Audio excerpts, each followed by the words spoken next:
KPCC അധ്യക്ഷ പദവിയിലിരുന്ന സുധാകരനെ എടുത്ത് പുറത്തു കളഞ്ഞിട്ട് ഒടുവിൽ അദ്ദേഹത്തിന്റെ തന്നെ കാല് തൊട്ട് അനുഗ്രഹം വാങ്ങാൻ ഷാഫി പറമ്പിൽ സുധാകരനെ കാണാൻ. എല്ലാവരും തന്നെ രാഷ്ട്രീയക്കാരന്മാർ തന്നെയെന്ന് ഓരോരുത്തരുടെയും പ്രകടനം കണ്ടാൽ മനസ്സിലാകും. ആർക്ക് ഏറ്റവും കൂടുതൽ മാർക്ക് ഇടണം എന്നറിയാതെ പൊതുജനം പുഴയുകയാണ്. സുധാകരനെ പുറത്താക്കി എന്ന് പറഞ്ഞപ്പോൾ കൈയടിച്ചവരും കൂകി വിളിച്ചവരും മാധ്യമങ്ങൾക്ക് മുന്നിൽ സന്തോഷം സഹിക്കാൻ വയ്യാതെ പൊട്ടിച്ചിരിച്ചു പോയവരും ഒക്കെയാണ് ഇപ്പോൾ സുധാകരൻ മുതിർന്ന നേതാവാണെന്നും പറഞ്ഞ് പാർട്ടി ഒരിക്കലും മറ്റൊരു KPCC അധ്യക്ഷനും ആയ വ്യക്തിക്കും കൊടുക്കാത്ത പോലൊരു സ്ഥാനത്തേക്കാണ് സുധാകരനെ ഇരുത്തിയതും എന്നും ഒക്കെ പറഞ്ഞ് രംഗത്ത് വന്നിരിക്കുന്നത്. ശരിക്കും സുധാകരനെ ഇരുത്തി എന്ന് പറഞ്ഞാൽ മതി. ഒരു കസേര കൊടുത്തു, ആ മൂലയ്ക്കിരുന്നോ എന്ന് പറഞ്ഞിട്ട് ബാക്കിയുള്ളവർ ഭരിക്കാനിറങ്ങി പുറപ്പെട്ടിരിക്കുകയാണ്. അടുത്ത നിയമസഭാ തിരഞ്ഞെടുപ്പാണ് ലക്ഷ്യം. പൊട്ടിപ്പൊളിഞ്ഞ് പാളീസാകുമ്പോൾ ഈ സുധാകരനെ തന്നെ സ്മരിക്കുമെന്ന് സംശയമില്ല. എല്ലാവരെക്കാളും ഉയർന്ന KPCC അധ്യക്ഷനെക്കാളും ഉയർന്ന ഒരു സ്ഥാനം തരാമെന്ന് പറഞ്ഞ് സുധാകരനെ എല്ലാവരും കൂടി പറ്റിച്ചിട്ടും ഇപ്പോൾ ഇനി സുധാകരൻ വായി തുറക്കാതിരിക്കാൻ വേണ്ടി വെറുതെ മുതിർന്ന നേതാവെന്നും പറഞ്ഞ് കാണാനും കാലുപിടിക്കാനും എത്തിയിരിക്കുകയാണ് ഷാഫി പറമ്പിൽ.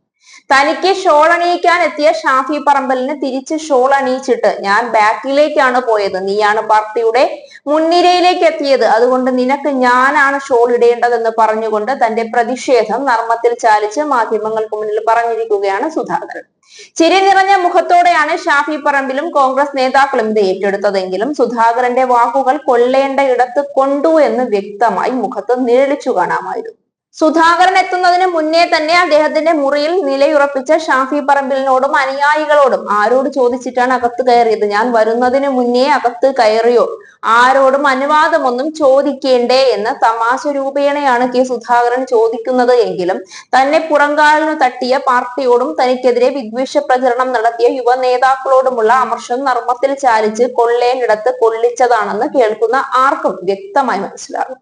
പാർട്ടിയുടെ അത്യുന്നതങ്ങളിലേക്കാണ് താങ്കളെ എത്തിച്ചത് എന്ന് ഷാഫി പറമ്പിൽ പറയുമ്പോഴും താങ്കൾ മുകളിലേക്കാണ് പോയതെന്ന് പറയുന്നത് കേൾക്കുമ്പോൾ മറ്റുള്ളവർക്ക് തോന്നുന്നത് സുധാകരനെ എല്ലാവരും കൂടി എയറിലാക്കിയ കാര്യമാണോ ഇനി ഷാഫി പറമ്പിൽ ഉദ്ദേശിച്ചതെന്ന് തന്നെയാണ്. എന്തായാലും സുധാകരനെ അങ്ങ് ഉത്തരത്തിൽ ഇരുത്തിയപ്പോൾ ഇനി താഴെ നിൽക്കുന്നവർ പറയുന്നതൊട്ടും അങ്ങോട്ട് കേൾക്കുകയുമില്ല. അവിടെ ഇരുന്ന് വല്ലതും പറഞ്ഞാൽ താഴോട്ട് എത്തുകയുമില്ല.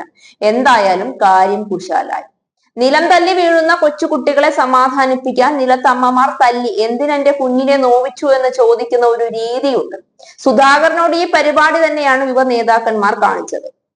വിചാരിച്ച കാര്യമൊക്കെ നേടിയിട്ട് ഒടുവിൽ ഒന്ന് ആശ്വസിപ്പിക്കാൻ വന്ന് മുതിർന്ന നേതാവ് എന്നൊരു പരിഗണനയും അനുഗ്രഹവും. പ്രായം ചെന്നവരെ ബഹുമാനിക്കുന്നു എന്ന് തോന്നിയാൽ ഇനി വായടച്ച് മിണ്ടാതിരുന്നോളുമല്ലോ എന്നൊരു തോന്നലുണ്ടാക്കണം. വളരെ ബുദ്ധിപരമായ നാടകങ്ങളായിരുന്നു സുധാകരന്റെ മുറിയിൽ ഷാഫി പറമ്പിലും അനുയായികളും തിരക്കഥ എഴുതി അവതരിപ്പിച്ചിട്ട് പോയത്. സുധാകരൻ അതിൽ വീണോ എന്നറിയില്ല. എന്താണെങ്കിലും വീണത് സ്ഥായിയായി അല്ല എന്ന് ഉറപ്പാണ്.